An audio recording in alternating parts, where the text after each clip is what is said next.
خواجہ سرا کیوں پیدا ہوتے ہیں اللہ بہتر جانتا ہے۔ قدیر کو فون آتا ہے آفس میں کہ تمہاری بیوی کی طبیعت خراب ہے، ہم اس کو لے کے جا رہے ہیں ہاسپٹل میں، فلاں ہاسپٹل میں لے کے جا رہے ہیں، وہاں پہنچ جاؤ۔ قدیر آفس سے نکلا ہے، سارے رستے دعا کرتا رہا ہے اپنی بیوی کے لیے، اس کے پیٹ میں پلنے والے بچے کے لیے، اللہ تعالیٰ دونوں کو خیریت سے رکھے۔ جلدی سے پہنچتا ہے اس ہاسپٹل میں، کاؤنٹر پہ جا کے پتہ کرتا ہے کہ فلاں نامی جو خاتون ہے، وہ کہتے ہیں اس کو تو لے کے گیا آپریشن تھیٹر میں۔ قدیر آپریشن تھیٹر کے باہر جاتا ہے اور وہاں پہ آگے پیچھے چکر لگانا شروع کر دیا۔ کچھ دیر بعد ڈاکٹر نکلتی ہے، کہتی ہے قدیر آپ ہیں؟ کہتی جی۔ کہتی جو میں آپ سے بات کرنے جا رہی ہوں نا، اس کو انتہائی تحمل سے سننا۔ وہ کہتا ہے میری بیوی خیریت سے ہے، میرا بچہ خیریت سے ہے۔ ڈاکٹر کہتی تمہاری بیوی بھی خیریت سے ہے، تمہارا بچہ بھی خیریت سے ہے، جو میں بات بتانے جا رہی ہوں نا، ایسا ہزاروں میں ایک کیس ہوتا ہے۔ وہ کہتا ہے مسئلہ کیا ہے؟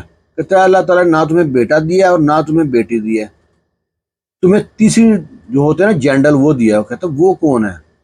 کہتا ہے جن کو ہم عام حروف میں خواجہ سرا یا ہجڑا کہتے ہیں۔ اتنا سنا تھا، قدیر دھڑم دن کے کرسی پہ گرا ہے، سر پہ ہاتھ رکھ لیا، پریشانی کے حال میں بیٹھا رہا ہے۔ پھر اس اپنی بیوی کا خیال آیا، کہتا ہے میری بیوی کو پتہ ہے؟ کہتا ہے ہاں اسے پتہ ہے۔ یہ جاتا ہے تو دیکھتا ہے کہ بیوی اس کی لیٹی پڑی ہے بیڈ پہ اور آنکھوں سے آنسوں کی جھڑی لگی ہوئی ہے۔ دونوں میاں بھی اپنے اس کو دیکھتے ہیں اور دونوں کی آنکھوں میں آنسو ہیں۔ وہ بیوی کو دلاسا دیتا ہے، بیوی اس کو دلاسا دیتی ہے۔ قصور دونوں کا نہیں ہے، کریں تو کیا کریں؟ اب جو بچہ تھا دونوں کا اس کو اٹھانے کو دل نہ کرے، بڑی مشکل سے انہوں نے اٹھایا۔ ڈاکٹر نے کہا جی آپ فارغ ہیں، جا سکتے ہیں۔ بچے کو لے گھر آ گئے۔ اب ان کو ڈر تھا کہ محلے میں پتہ چل جائے گا، سارے محلے کو پتا تھا کہ قدیر کی جو بیوی ہے امید سے ہے۔ گھر بند کر لیا، کہیں کوئی ہجڑا خواجہ سرا نہ آ جائے، جو مانگنے آتے ہیں، جب بچہ ہوتا ہے تو بدھائی دینے آتے ہیں، محلے کو پتہ چل جائے۔ سارے دروازے بند کر لیے اور اپنے بچے کا نام رکھا نسیم، اور دنیا سے چھپا کے رکھا۔ نہ اس کو ماں دودھ پلاتی، وہ روتا رہتا، بلکتا رہتا، جب اس کا دل ہوتا دودھ پلاتی۔ اللہ کی ذات نے پالنا تھا، وہ پل گیا، رول کھل گیا۔ اب اس کی عمر ہو گئی 3 سال ہو گئی، اور جب 3 سال بعد قدیر کی بیوی دوبارہ امید سے ہوتی ہے تو قدیر خوش بھی ہے اور پریشان بھی۔ دونوں میاں بیوی کے ایک دھچکا سا لگا ہوا تھا کہ کہیں یہ نہ ہو کہ اس بار پھر اللہ تعالیٰ ہمارے ساتھ ایسا ہی کو کھیل کھیل دے کہ دوبارہ ہمارے اولاد ہو، وہ بھی خواجہ سرا ہو۔ بڑے پریشان، اب ٹیسٹ بھی نہ کرائیں، چیک بھی نہ کرائیں۔ آخر دن گزرتے گئے، وہ دن بھی آ گیا جب قدیر کی بیوی نے ایک انتہائی خوبصورت بڑے پیارے بیٹے کو جنم دیا۔ اس کو دیکھ کر دونوں ماں باپ کی باچیاں کھل گئی، اتنے خوش ہوتے ہیں اور شکر ادا کرتے ہیں۔ اب مہمان آنے شروع ہو گئے، تعریفیں کرنی شروع ہو گئی، واہ واہ واہ کتنا پیارا بیٹا ہے۔ اور لوگوں کو تو کہتے ہیں دیواروں کے بھی کان ہوتے ہیں، لوگوں کو پہلے پتا تھا ان کا جو پہلا بیٹا ہوا ہے، اولاد ہوئی ہے نا، وہ نہ لڑکی ہے نہ لڑکا، خواجہ سرا ہے۔ انہوں نے بڑا چھپا کے رکھا تھا۔ اب جب مہمان آنے شروع ہو گئے گھروں میں، اس کا حقیقہ کرنا تھا، انہوں نے اس بچے کو ایک سٹور میں بند کر دیا، وہیں پہ کھانا دے دیا، اور خبردار یہاں سے تمہاری چیخ باہر آئے، آواز نہ تمہاری باہر نکلے۔ وہ بچہ ابھی چھوٹا تھا، اسے سمجھ نہیں آ رہی تھی کہ میرے ساتھ یہ ظلم ہوتا کیوں ہے، نہ مجھے گھر سے باہر جانے دیتے ہیں، نہ کسی سے ملنے دیتے ہیں، آخر وجہ کیا ہے، میں نے ایسے کیا گناہ کیا ہے؟ اس کی سمجھ اتنی تھی ہی نہیں۔ تو یہ مہمان آئے، حقیقہ ہوا گھر میں، سب لوگ گفٹ دے کے چلے گئے۔ اسے کھول دیا، اسٹور سے باہر نکلنا، اتنے کھلونے دیکھ کے، کھانے رنگ برنگے دیکھ کے اس کا دل للچایا، کھلونوں کو ہاتھ لگایا۔ باپ نے زوردار تھپڑ لگایا اس کو، بیڈ میں جا کے لگائے، اور خبردار باپ نے کہا کسی کھلونے کو ہاتھ لگایا تو اب اس کا دل کرے وہاں سے مار کھانے کے بعد کچھ کھانا کھاؤں۔ جب کھانے کو ہاتھ لگایا تو ماں نے ہاتھ لگایا، خبردار یہ کھانے کی چیزیں تمہارے بھائی کے لیے ہیں، خبردار ان کو ہاتھ لگایا تو وہ اس کو جب بھی ملتی کھانے کے لیے گالیاں ملتی یا مار ملتی، وہ ایسے کھا کے بڑا ہوتا گیا۔ ادھر اس کا جو بھائی تھا وہ بھی اس پہ حکم چلاتا، وہ بھی بڑا ہوتا گیا۔ جب بڑا ہوا اسکول میں داخل کرا دیا اس کو، کس کو؟ جو اس کا چھوٹا بھائی تھا جس کا نام جلال تھا، اور بڑے بھائی کا نام تھا نسیم۔ نسیم نام اس لیے رکھا تھا کہ لڑکوں کے نام بھی نسیم ہوتے ہیں اور لڑکیوں کے نام بھی نسیم ہوتے ہیں، کہ کسی کو معلوم ہی نہ پڑے۔ اب جب جو چھوٹا بھائی جلال اسکول میں جاتا تو یہ بھی ضد کرتا کہ میں بھی بھائی سے اسکول جاؤں گا، مجھ کو اسکول جانا ہے، پھر اس کو مار پڑتی، گالیاں کھاتا۔ یہ سمجھ سے آ رہی تھا کہ آخر مسئلہ کیا ہے میرے ساتھ، کیوں مجھے بات بات پہ ذلیل کرتے ہیں، مارتے ہیں۔ اس کا باپ کہتا ہے نہ تو لڑکا ہے نہ تو لڑکی ہے، تو کسی سے کھیلنے کے قابل نہیں ہے، تو ہجڑا ہے، خواجہ سرا ہے، خبردار گھر سے باہر قدم رکھا تو ٹانگیں توڑ دوں گا۔ جب بھی کہیں چھت پہ چڑھتا اسے اتارتے پھر مارتے۔ آخر کرتے کراتے اس کی عمر ہو گئی 12 سال، اور وہ سمجھ گیا تھا کہ میرے ساتھ مسئلہ کیا۔ اپنے ماں باپ سے سوچتا کہ میں ان سے کہوں کہ میں گھر چھوڑ جا رہا ہوں، چپکے یہاں سے بھاگ جاؤں گھر سے۔ کہتا نہیں، میں اپنے ماں باپ کو بتا کے جاؤں گا، شاید ان کا دل پگھل جائے، مجھے روک لیں۔ ماں سبزی کاٹ رہی تھی اور باپ ٹی وی دیکھ رہا تھا، اور چھوٹا بھائی پاس بیٹھا کھیل رہا تھا۔ جا کے کہتا ہے کہ میں نے ایک فیصلہ کیا ہے کہ مجھے گھر میں عزت تو ملنی نہیں ہے، اس سے بہتر ہے میں گھر چھوڑ جاؤں۔ ماں نے سبزی کاٹتے تھوڑی رکی ہے، اس کو دیکھا ہے، پھر سبزی کاٹنے میں مشغول ہو گئی ہے۔ باپ نے ٹی وی کی آواز سلو کی ہے اور اسے کہا جیسا تمہارا من ہے ویسا کرو۔ اسے بہت برا لگا کہ بالکل بھی نہیں روکا کسی نے مجھے۔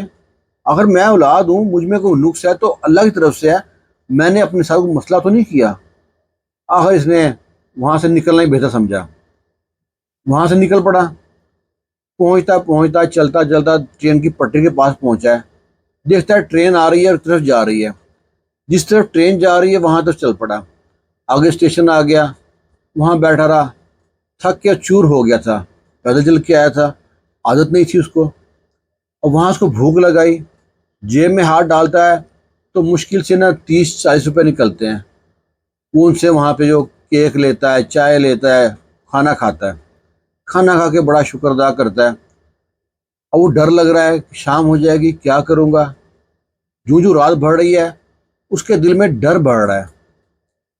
اگر رات کے ڈر میں اسے پھر بھوک لگائی، اب جیب میں پیسے بھی نہیں ہیں، وہاں دیکھتا ہے کہ کچھ لوگ بھیک مانگتے ہیں۔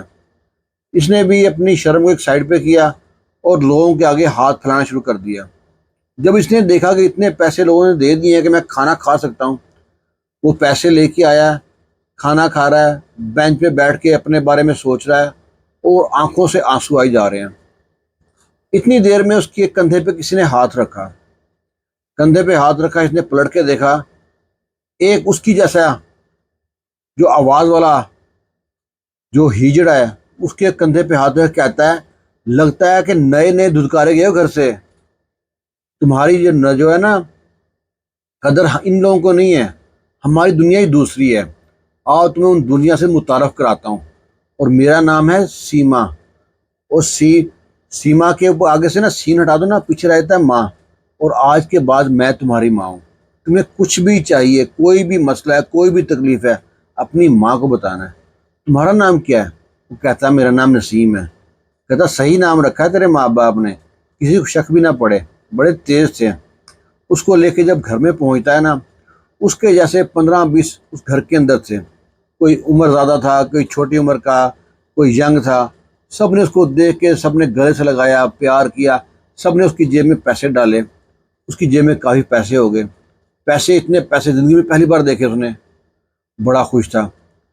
وہ سب اسے پوچھتے ہیں کہاں کا ہے، نام پوچھتے ہیں، اسے مستیاں کرتے ہیں۔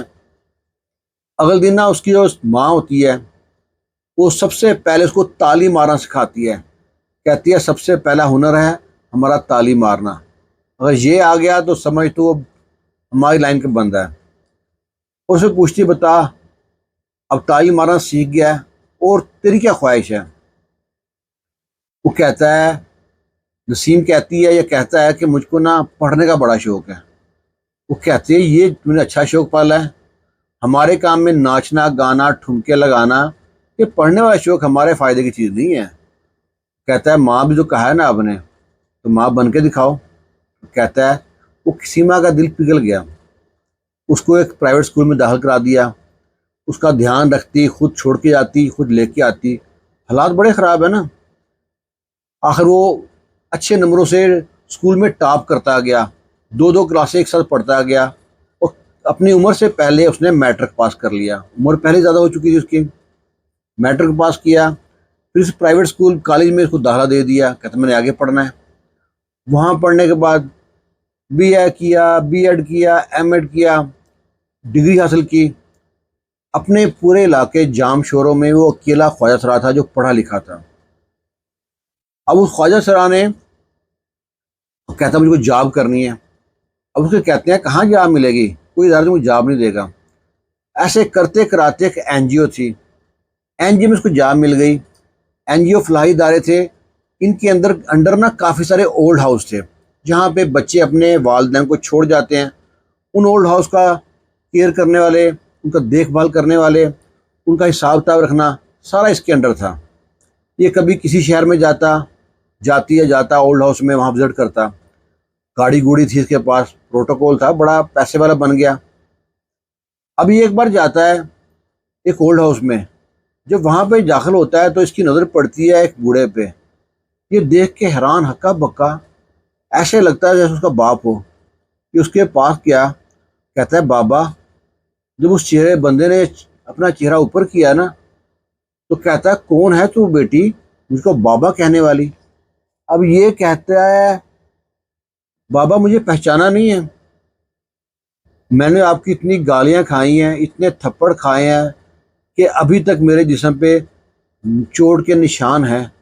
ایک بار آپ نے مارا تھا اور آپ کے میرے جو قمیض سے مارا تھا اور میری قمیض میں کیل تھا، وہ کیل میری قبر میں کھپ گیا تھا، اس کا نشان اب بھی ہے، دکھاؤں آپ کو؟ میں آپ کا وہی تیسری نسل والا بیٹا یا بیٹی کہیں نسیم ہوں۔ اس کے باپ نے جب دیکھا تو ہاتھ جوڑ کے کھڑا ہو گیا، کہتا ہے بیٹا میں تیرا گناہ گار ہوں، شاید اسی لیے مجھ کو موت نہیں آئی کہ میں تجھ سے معافی مانگ سکوں۔ کہا جس نے تجھ کو تو گھر سے گیا ہے نا، ہمارے گھر سے برکت چلی گئی ہے۔ تیرا بھائی جلال واقعی جلال والا بندہ نکلا ہے، وہ جوں بڑا ہوتا گیا ہے، ہمارے اکلوتا بیٹا تھا، لاڑ پیار سے بگڑتا گیا، آہستہ آہستہ وہ ہاتھ اٹھاتا، تمہاری ماں کو مارتا، مجھ کو مارتا۔ شادی کے بعد ظلم دونوں میاں بیوی نے بڑے کیے، دونوں ہم میاں بیوی یہاں اولڈ ہاؤس آ گئے۔ تمہاری ماں پچھلے مہینے ہی تمہیں سے معافی مانگتے مانگتے فوت ہو گئی۔ جتنی دعائیں تمہارے لیے تمہاری ماں نے کی ہیں نا، شاید ہی کسی نے سگی ماں نے اپنے ایسی اولاد کے لیے کی ہوں جو خواجہ سرا ہو، اور تم سے بڑی معافی مانگتی رہی ہے۔ اس کی قبر پہ جانا، اس سے معافی ضرور مانگنا۔ خواجہ سرا نے باپ کو گلے سے لگایا، باپ ہاتھ جوڑ کے پھر بھی کھڑا ہے، کہتا باپ سے، کہتا جو ہو گیا سو ہو گیا، نہ اس میں آپ کا قصور ہے نہ میرا قصور ہے۔ زمانہ ایسے لوگوں کو ایکسیپٹ کرتا ہی نہیں ہے۔ باپ کو لے کے جاتا ہے اور باپ کو لے کے پہنچتا ہے ماں کی قبر پہ، وہاں فاتحہ خوانی کرتا ہے، باپ کو اپنے ساتھ گھر پہ رکھتا ہے۔ باپ اس کا عالیشان گھر دیکھ کے، اس کا روب رتبہ دیکھ کے بڑا خوش ہوتا ہے کہ آج کے دور میں بھی ایسے لوگ ہیں جو خواجہ سرا کو بجائے ناچنے گانے پہ چھوڑ کے اس کام پہ لگا دیے۔ پھر اس کو اپنی اس ماں سے ملاتا ہے جس کا نام سیما تھا، وہ اسے اس کے جو باپ تھا نا اس کے بہت شکر ادا کرتا ہے، کہتا ہے میں اللہ کا ناشکرہ تھا، لیکن آج اللہ کی تقدیر پہ مجھے یقین ہو گیا، اللہ جو کرتا ہے بہتر کرتا ہے، اللہ کے ہر کام میں بہتری ہے۔ وہ چاہے تو بیٹے دے، وہ چاہے تو بیٹیاں دے، وہ چاہے تو خسرے دے، وہ چاہے تو کچھ بھی نہ دے، وہ چاہے تو دے کے لے لے، یہ اس کی تقدیر ہے، اس پہ ہمارا گلا شکوہ نہیں بنتا۔ یہ ایک واقعہ ہے تو سچا۔ اس کے بارے میں آپ کی رائے کا انتظار کریں گے۔ خوش رہیں، شاد رہیں، آباد رہیں۔ اللہ حافظ۔